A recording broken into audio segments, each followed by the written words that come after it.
Quand on parle de science, on a tous déjà entendu des phrases du genre « Mais à quoi ça va nous servir ça ?»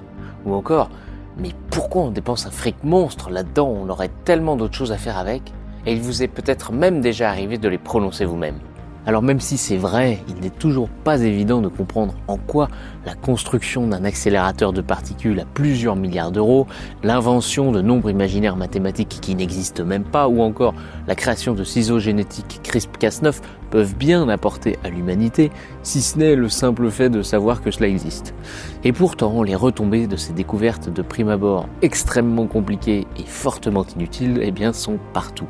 Elles sauvent des vies tous les jours, nous permettent de nous diriger ou simplement rendent possible le fait que vous puissiez écouter ce podcast en ce moment sur votre téléphone. Alors c'est parti, tentons ensemble de comprendre à quoi ça sert. Bonjour à tous et bienvenue dans Mais à quoi ça sert, l'émission où nous nous penchons sur les grands domaines de recherche scientifique qui paraissent un peu vagues, voire totalement abstraits pour certains, et dont nous constatons ensemble les bénéfices qui en ont découlé pour la société. Et dans cet épisode, nous abordons un sujet d'étude qui est synonyme de beauté, de pureté, de préciosité même dans l'imaginaire collectif, mais dont les domaines d'étude vont bien au-delà. Et pour nous en parler, j'ai donc le plaisir de recevoir Luc Bideux. Vous êtes enseignant-chercheur à l'université Clermont-Auvergne à Clermont-Ferrand. Bonjour Luc Bideux. Bonjour Maxence. Alors effectivement, dans l'imaginaire collectif, quand on parle de cristal, le grand public pense finalement un peu à ces structures qu'on voit dans les musées, des géodes, des beaux cristaux, des pierres un peu précieuses. D'ailleurs, pour l'anecdote, cristal vient du grec krios, qui veut dire froid, gel, et les philosophes de la Grèce antique pensaient, après avoir observé du cristal de roche blanc transparent, qui ressemblait à de la glace, ils pensaient justement que c'était une glace qui avait subi un froid si important qu'elle ne pouvait pas se retransformer en eau. Seulement les structures cristallines, il n'y en a pas seulement que dans les géodes, mais il y en a partout. Du sel de table aux puces électroniques jusqu'à votre ADN qui est un quasi-cristal et dont la structure en double hélice a été mise en évidence par Rosalind Franklin, grâce notamment à la cristallographie. Luc Bideux, pouvez-vous un peu nous décrire simplement, avant de rentrer dans le vif du sujet, finalement ce qu'est la cristallographie et puis en quoi ça consiste et surtout, peut-être le plus important, qu'est-ce qu'un cristal ? Alors, de façon triviale et évidente, on va dire que la cristallographie, c'est la science qui étudie les cristaux.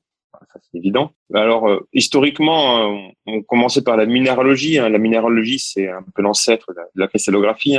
Les minéralogues étudiaient les minéraux qui sont des cristaux qu'on va dire à une échelle visible, c'est-à-dire de l'ordre du millimètre.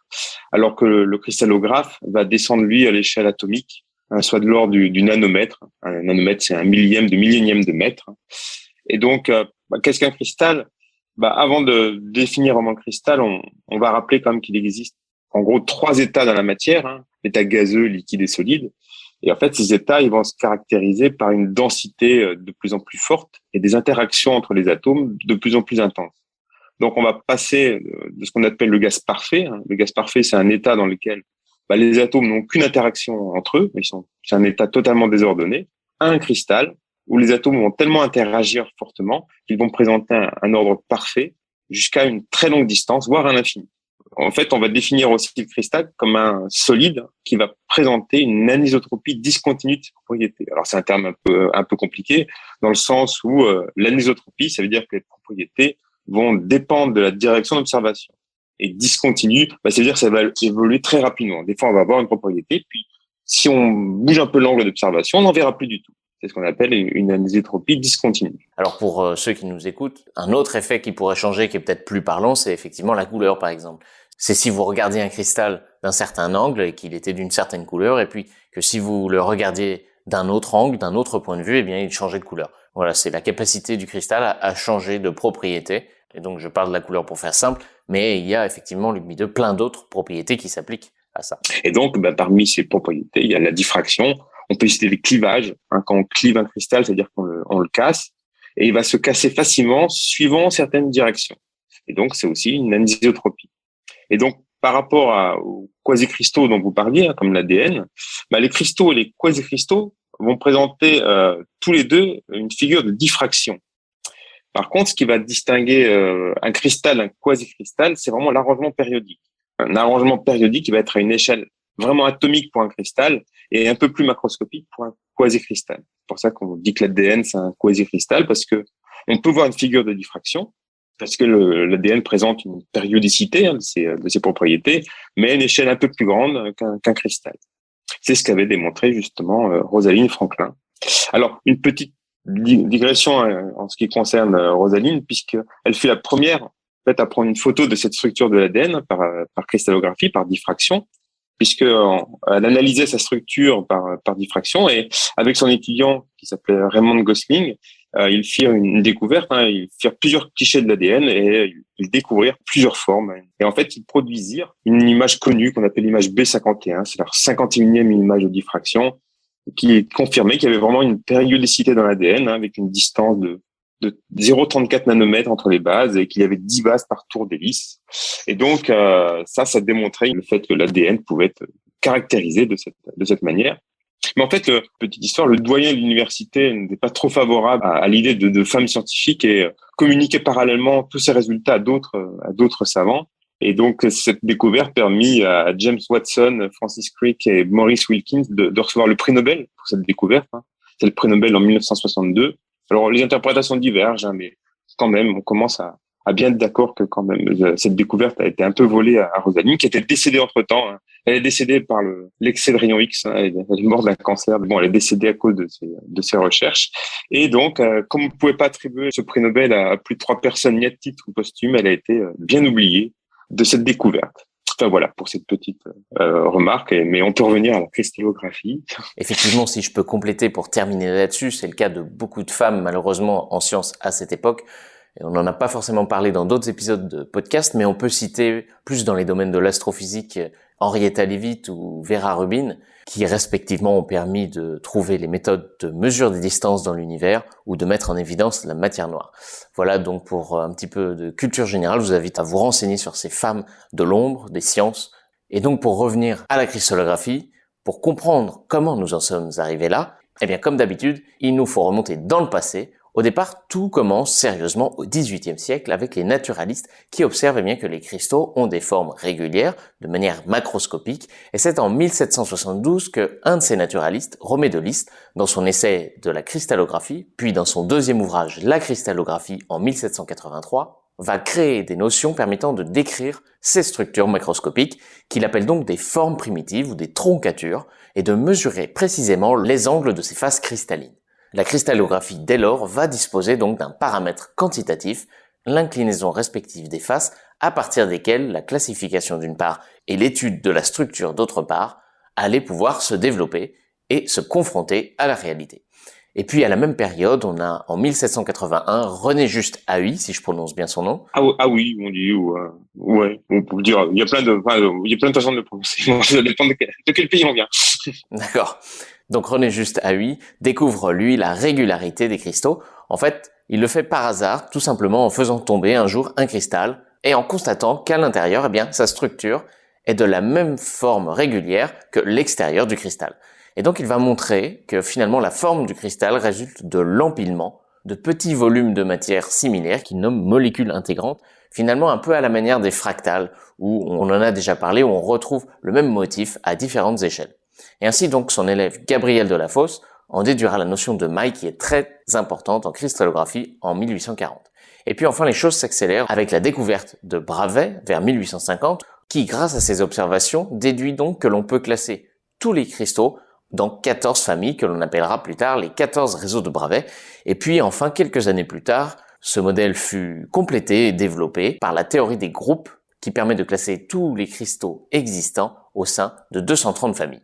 Et ce qui est assez fabuleux avec cette théorie finalement, c'est que tous les cristaux peuvent être classés, tous ceux que l'on retrouve sur Terre, mais aussi ceux qui viennent d'ailleurs dans l'univers, se rangent dans l'un de ces 230 groupes de symétrie.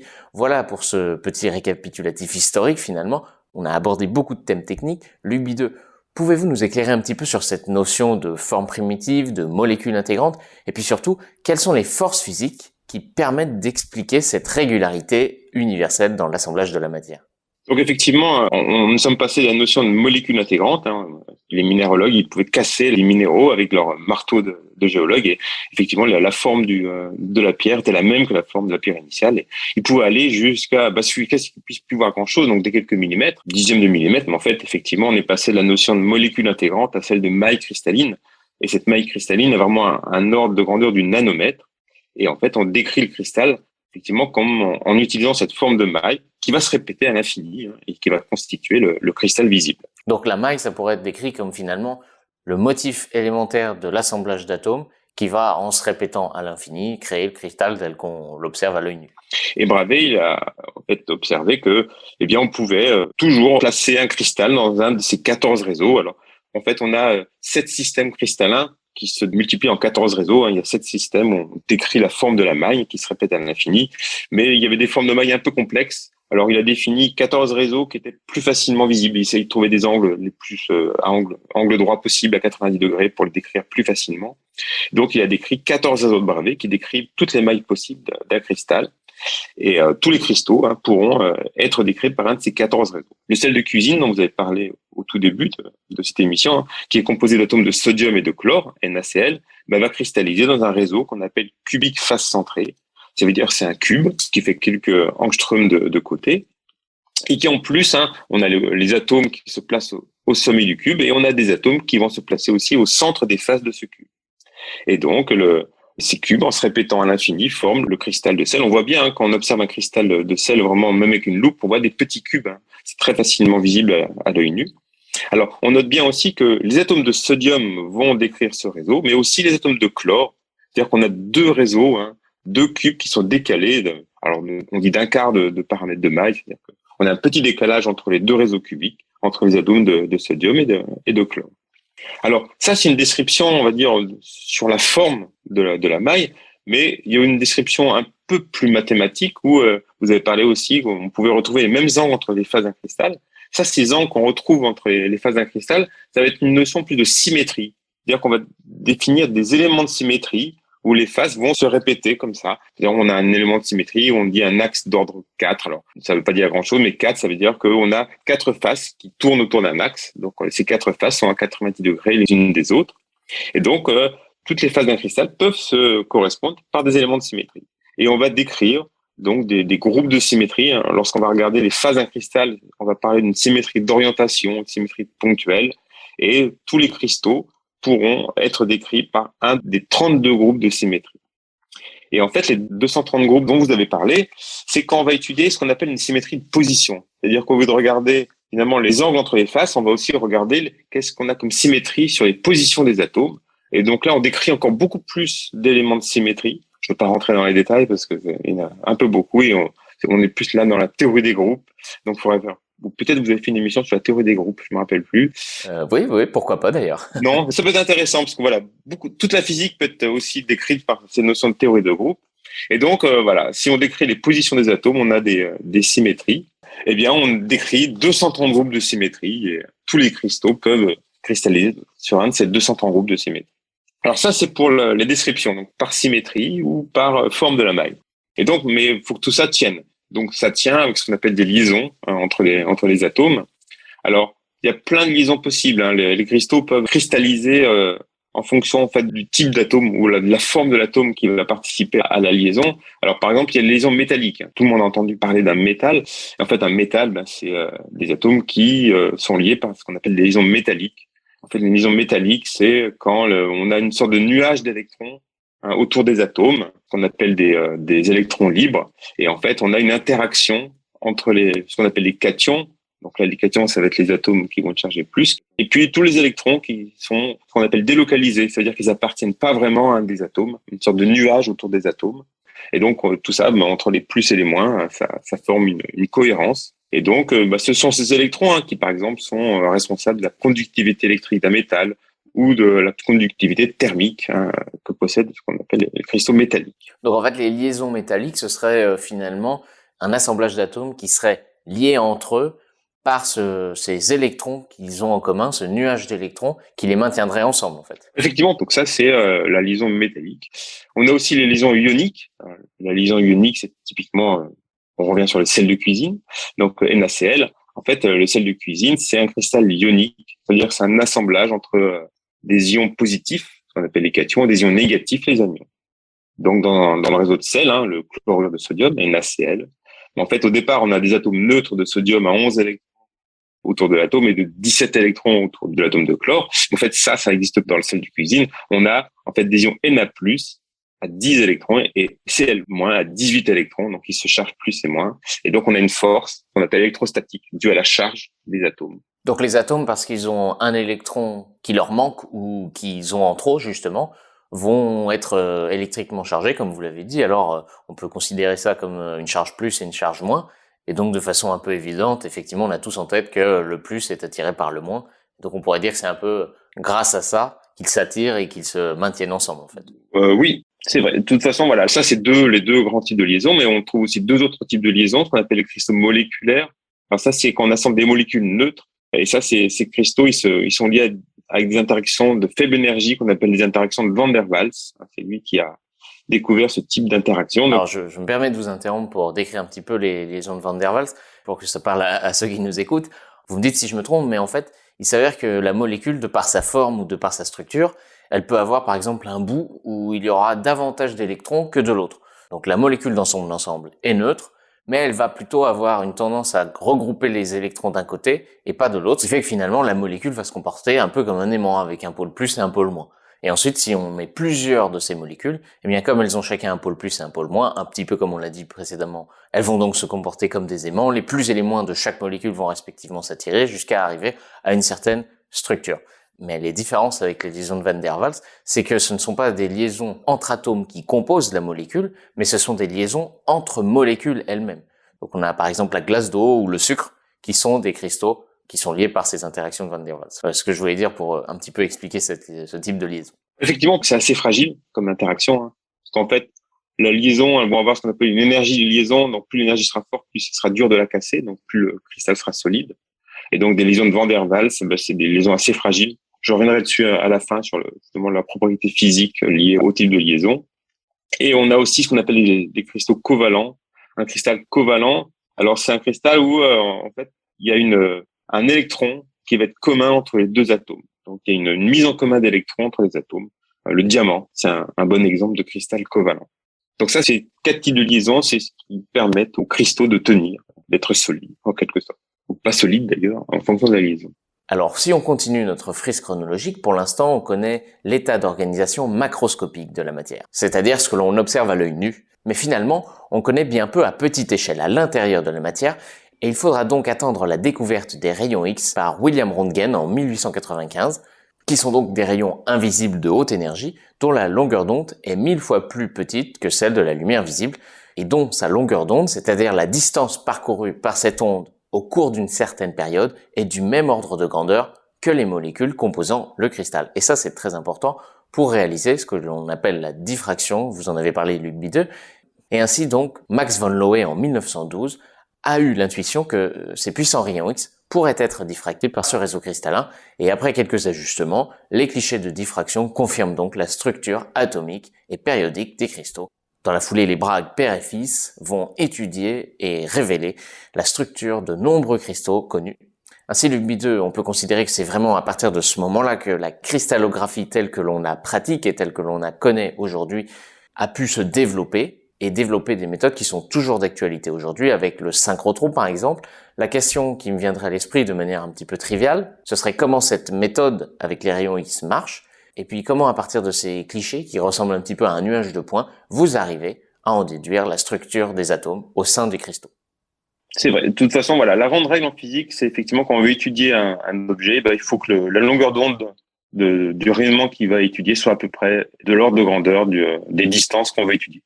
Et donc, effectivement, pour obtenir un cliché de diffraction, il faut des rayons X. Alors, vous avez parlé du synchrotron. Effectivement, on peut dire 2 mots si on a 5 minutes sur le synchrotron, parce que c'est quand même un équipement assez intéressant, hein. En France, on a deux synchrotrons. Alors, c'est un abus de langage. En fait, ce sont des anneaux de rayonnement synchrotron. On a sur le plateau d'Orsay, on a le Soleil. Hein, si vous êtes en région parisienne, si vous prenez sur le plateau d'Orsay, il y a un grand bâtiment rond. Vous le voyez, c'est facile. C'est un grand truc rond. C'est ce qu'on appelle donc le synchrotron Soleil. Et on a aussi à Grenoble le ESRF, qui sont donc des anneaux dans lesquels on va faire tourner des électrons à grande vitesse. Grande vitesse, c'est vraiment proche de la vitesse de la lumière. Et donc, ces électrons, lorsqu'ils vont tourner à chaque rotation, donc ils vont subir des accélérations. Et donc, sur la tangente de cette trajectoire, ils vont émettre un rayonnement qu'on appelle le rayonnement synchrotron. Et donc, il y a un rayonnement qui a de multiples longueurs d'onde, dont la longueur d'onde des rayons X. Hein. Et l'avantage de ce rayonnement synchrotron par rapport aux sources de laboratoire, hein, qui ont utilisé les premiers savants qui ont étudié la diffraction, c'est que c'est un rayonnement qui va être très intense, très focalisé, et qui va avoir donc un grand spectre d'énergie. On va pouvoir choisir l'énergie avec un monochromateur. On va trier les énergies en fonction de ce qu'on veut étudier. Donc ça, c'est vraiment un objet qui est très très utilisé. Donc en fait, finalement, le synchrotron, c'est un objet qui vous permet de créer un faisceau de rayons X beaucoup plus puissant qu'un faisceau de rayons X simple en laboratoire et qui, grâce à son niveau d'énergie très puissant, vous permet d'aller observer la matière de façon beaucoup plus précise. En fait, sur un synchrotron, on a des lignes d'études. On fait faire des virages aux électrons et à chaque tangente de virage, on a un laboratoire d'études. Donc à Soleil, je crois qu'il y a une 50aine de virages possibles. Donc il y a 50 tangentes où on installe des équipements. Donc ça peut être de l'étude des cristaux, effectivement, au traitement des cancers, puisqu'on utilise ces rayons X aussi pour traiter les cancers. Il y a des cabines médicales, des cabines d'études, etc. Et donc voilà, le but du jeu, c'est d'obtenir un cliché de diffraction. Alors soit avec une source qu'on appelle de laboratoire, une petite source qui émet un rayonnement X, soit avec une source synchrotron. Mais à la fin, on a un rayonnement X, et donc on a ce qu'on appelle de la diffraction. Ça veut dire que on aura certaines directions qui vont réfléchir à la rayon X, d'autres directions qui ne réfléchiront pas à la rayon X. Alors, il faut avoir fait un peu de cours d'optique ondulatoire pour comprendre. On a ce qu'on appelle une interférence constructive ou destructive des différents rayons lumineux. Et donc, pour certains angles, on a effectivement des points qui vont, ce qu'on appelle caractériser le réseau réciproque en fait de la maille. Alors, de façon un peu scientifique, on dit que ce réseau réciproque, la diffraction fait apparaître ce qu'on appelle la transformée de Fourier du réseau cristallin. Alors, de façon un peu plus simple, comme je dis à mes étudiants, mais je le dis de moins en moins parce qu'ils ont de moins en moins d'appareils photo argentiques. Mais voilà, quand on avait des appareils photo argentiques, on avait un négatif qu'on exposait justement à la lumière, et donc qui permettait d'obtenir le négatif de l'image réelle. Et on développait ce négatif et on retrouvait l'image réelle. Voilà, c'est un peu ça. Sauf que c'est pas un développement, c'est des calculs qu'on fait. C'est-à-dire qu'une fois qu'on a le réseau réciproque, on a des relations mathématiques qui permettent, une fois qu'on a déterminé ce réseau réciproque, donc les distances entre points, de revenir à ce qu'on appelle la description du réseau réel. Donc ça veut dire obtenir les distances cette fois-ci en mètres dans le cristal. Et on a une grande propriété aussi, c'est que si on voit des cubes de réseau réciproque, c'est qu'on avait des cubes dans le cristal réel. Donc on peut aussi directement voir la symétrie de notre cristal à travers ça. Alors voilà, c'est pas si simple parce que c'est un faux réseau, on appelle ça un réseau réciproque. C'est pas vraiment un réseau, c'est une série de points qui nous permettent mathématiquement de revenir au réseau réel.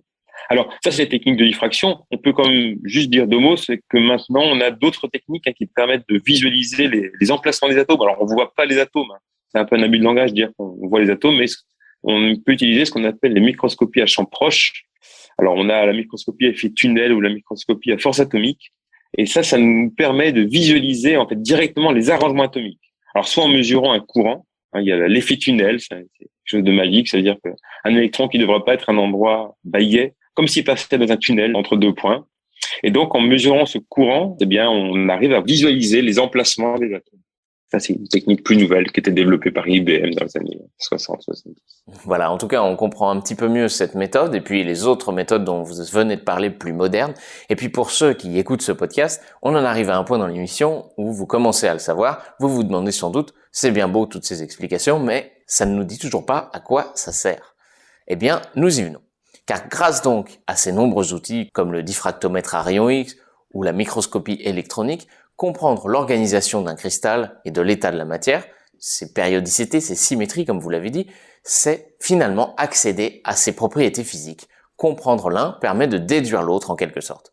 Et ça tombe bien parce que les cristaux naturels sont partout autour de nous. Que ce soit dans le sucre, dans les grains de sel comme on l'a dit au début, le monde vivant en fait n'est pas en reste. Notre squelette est constitué de sels minéraux riches en calcium qui sont pour la plupart cristallisés et la structure même du vivant, comme les protéines, les acides aminés, peuvent être, comme on l'a dit, des quasi-cristaux qui peuvent être donc cristallisés et étudiés. Alors Luc Bideux, comment à partir de la connaissance de la structure des molécules qui composent les cristaux, peut-on en déduire finalement les propriétés physiques? Et puis finalement, est-ce que l'on peut tout cristalliser pour pouvoir étudier ces propriétés physiques? C'est le cas par exemple dans la recherche en médecine où des robots vont permettre de tester de manière empirique des centaines de conditions de cristallisation de protéines possibles. Effectivement, on peut quasiment tout cristalliser si on connaît bien les conditions de cristallisation. Effectivement, oui, la structure des cristaux va fortement influencer sur les propriétés du solide. Par exemple, je prends le carbone. Le carbone, c'est quelque chose d'assez courant. Si on utilise un crayon de papier, elle est en carbone, puis que c'est du graphite. Et le graphite, en fait, il est constitué sur des plans de liaison covalente. Si vous vous rappelez quand je parlais de liaisons covalentes. Donc, ils sont assez solides. Et entre les plans, on a des liaisons de Van der Waals qui sont, elles, assez fragiles, donc faibles. Et donc, le graphite, il se casse facilement par feuillet. On peut le casser. C'est pour ça que on peut facilement aiguiser la mine d'un crayon de papier en le taillant, parce qu'on casse comme ça les plans, les surfaces de ce graphite. Mais d'un autre côté, le carbone, il peut aussi cristalliser sous la forme d'un diamant. Et le diamant, lui, il est constitué de liaisons covalentes, mais dans 4 directions de l'espace. Sur ces quatre liaisons possibles, elles sont covalentes. Et donc, on n'a pas de faiblesse. Dans toutes les directions de l'espace, les liaisons sont aussi fortes les unes que les autres. Et donc, ça le rend très résistant. Et donc, voilà, la forme cristalline d'un carbone, elle peut conduire à quelque chose de très fragile comme à quelque chose de très résistant. De même, comme on a parlé tout à l'heure, on a parlé de métal, de cristal métallique. Le nuage d'électrons libres dans un cristal métallique, il permet au métal d'avoir de propriétés très intéressantes, notamment de conduire un courant d'électrons très facilement, puisque quand vous amenez un courant, comme les électrons sont libres, ils ne sont pas vraiment liés à un des atomes, ils peuvent facilement se déplacer. Et donc, lorsque vous commencez à amener des électrons, ça provoque un déplacement en chaîne de tous les électrons du nuage d'électrons, et donc une conduction très facile. C'est pour ça que le métal est conducteur. De même, vous avez souvent une sensation de froid quand vous touchez un métal. Mais pourquoi? Parce que ces électrons, ils vont aussi, comme ils conduisent facilement l'énergie électrique, ils vont conduire facilement l'énergie thermique. Et donc, on va avoir une conduction thermique qui va être aussi très forte pour un métal. Donc, un métal va être froid ou très chaud si on lui amène une chaleur ou si on lui amène du froid. Quand je parle aussi de symétrie, la symétrie d'un cristal, ça va aussi pouvoir créer des propriétés très intéressantes. Les cristaux piézoélectriques, par exemple. Si vous avez des montres, une montre, elle vous donne l'heure par la vibration d'un cristal qui va être périodique. Et donc, c'est-à-dire que si vous amenez un courant, ce cristal va se déformer. Et ce cristal se déforme, il crée aussi un courant. Ça, c'est ce qu'on appelle la piézoélectricité. La perovskite, par exemple, c'est un cristal piézoélectrique. Alors, lorsqu'il est symétrique, on dit sa forme la plus haute symétrie, il a ce qu'on appelle un centre de symétrie. C'est-à-dire que le cristal est parfaitement symétrique autour d'un point, et donc il n'est pas piézoélectrique. Et quand il perd ce centre de symétrie, si on change sa façon de le cristalliser et on n'a plus le centre de symétrie, les cations, les atomes plus, ils sont décalés par rapport au centre des polyèdres d'oxygène qui sont moins, et donc ça va créer ce qu'on appelle un dipôle électrique. Et donc ce dipôle électrique, il va conférer au cristal ce caractère piézoélectrique. Si on décale les charges plus et les charges moins, on crée des dipôles. Donc, on perd le centre de symétrie et ça crée cette propriété piézoélectrique.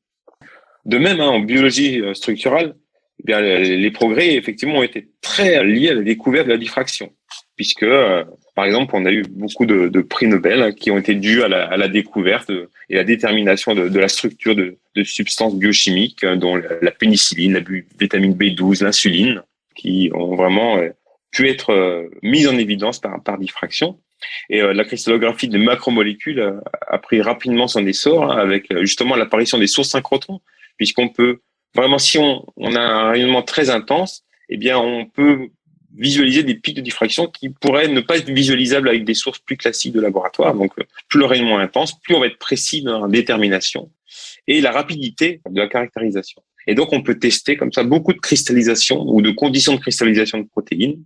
Et donc, on a plein de protéines possibles qui sont cristallisées de façon différente et on peut tester de façon très rapide leurs propriétés et ainsi développer des médicaments. C'est les robots dont vous parliez qui peuvent tester des centaines de conditions de cristallisation et chaque condition de cristallisation peut créer un cristal un peu différent qui aura différentes propriétés et on peut optimiser de cette manière la conception de ces protéines. Alors, on va revenir justement à tous ces débouchés. Vous commencez à comprendre donc l'intérêt de tout ça. Si on peut comprendre donc la structure et donc les propriétés physiques d'un cristal, on peut l'exploiter. En tout cas, en tirer les avantages. On peut même s'amuser à créer de nouveaux cristaux, finalement, qui n'existent pas dans la nature. Et ça, pour tous les domaines.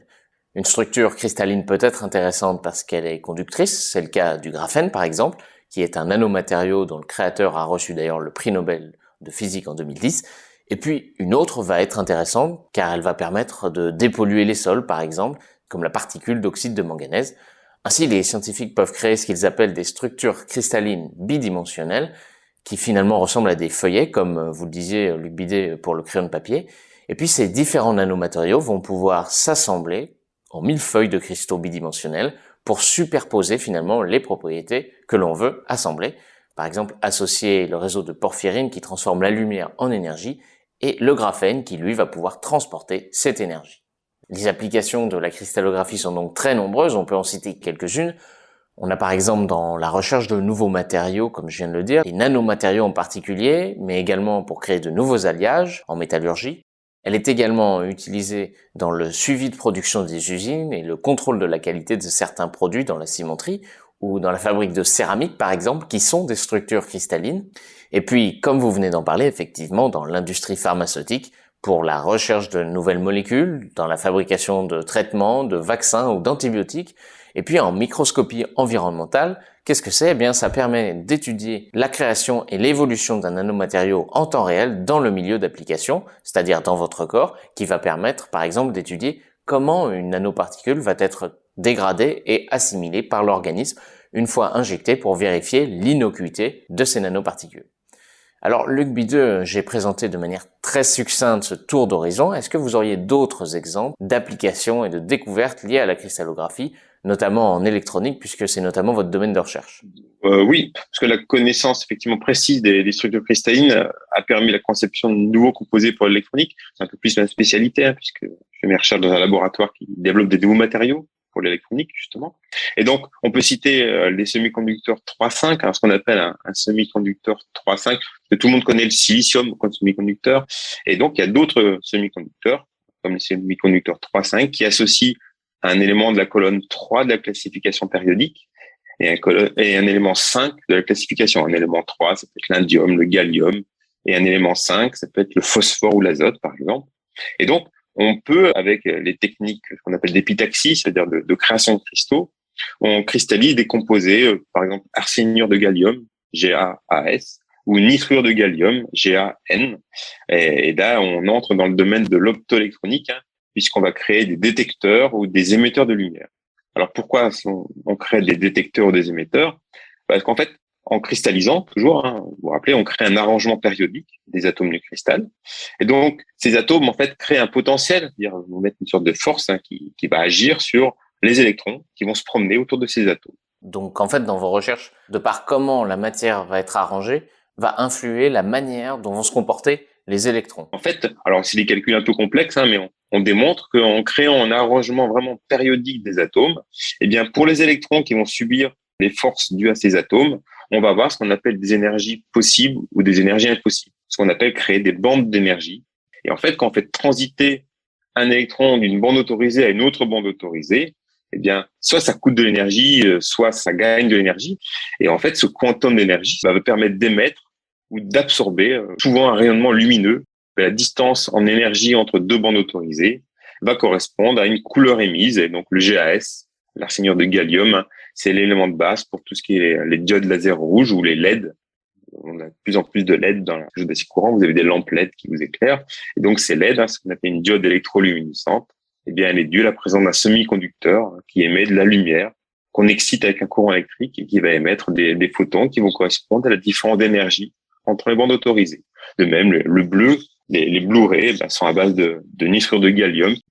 Alors, je crois que vous avez fait aussi une émission sur le spin des atomes. Et donc, on peut, voilà, dans les applications de ces cristaux, on peut jouer sur le spin des atomes, où on va créer des arrangements d'atomes. On va observer une alternance de spin antiparallèles dans la structure cristalline. C'est-à-dire qu'il y a des atomes qui auront un spin qui sera dirigé vers le haut, un spin up, un plus, ou un spin dirigé vers le bas, down, ou moins. Alors, je me permets juste, le spin, on en avait parlé pour ceux qui se rappellent dans le premier épisode, et pour ceux qui n'ont pas écouté, je vous invite à le faire. C'est finalement une propriété intrinsèque que l'on pourrait vraiment vulgariser, mais alors de façon simpliste. C'est un bien grand mot pour dire en fait le sens d'orientation, et si on peut dire l'axe autour duquel va tourner un électron, même s'il ne tourne pas vraiment, mais ça le mérite en tout cas d'être plus visuel. Et donc, on va parler dans ce cas-là de cristaux antiferromagnétiques, c'est-à-dire qu'on a un arrangement magnétique dû au spin des atomes. Et donc, les recherches elles portent notamment sur l'optimisation de mémoire MRAM. Alors, les mémoires RAM, c'est ce qu'on a dans les ordinateurs. Le M, c'est pour magnétique. Et donc, par rapport aux mémoires vives qu'on peut trouver dans un ordinateur, eh bien, les MRAM, comme on va jouer sur le magnétisme et donc sur le spin des atomes, eh bien, elles sont pas volatiles. C'est-à-dire qu'elle va garder l'information même si on éteint l'ordinateur. Et quand on le rallume, eh bien, l'information sera toujours présente et elles sont ultra rapides comme les RAM de nos ordinateurs.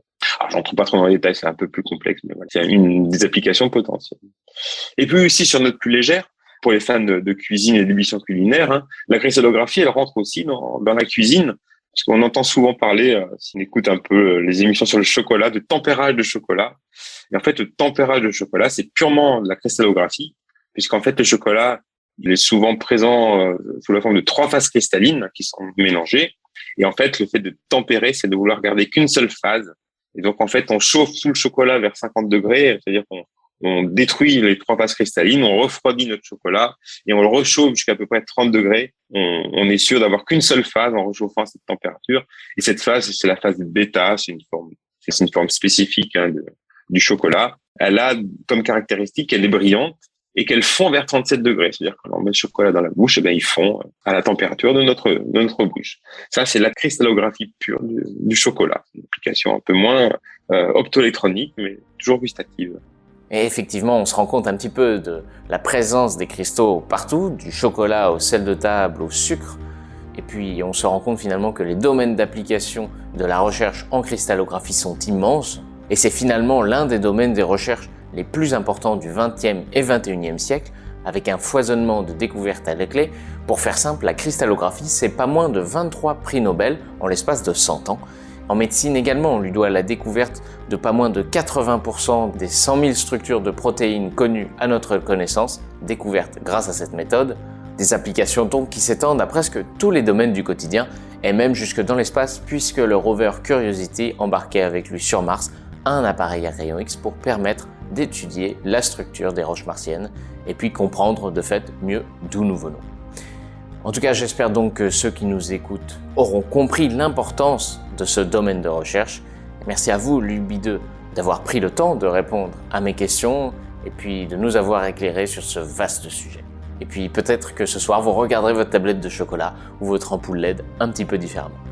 Mais c'est bien de rêver aussi. La science, elle est faite pour ça quand même. Merci l'UBI2 encore. Mais c'est un plaisir. Je vous donne donc rendez-vous dans un mois pour un prochain épisode de Mais à quoi ça sert, où nous parlerons cette fois-ci de génie génétique. À bientôt.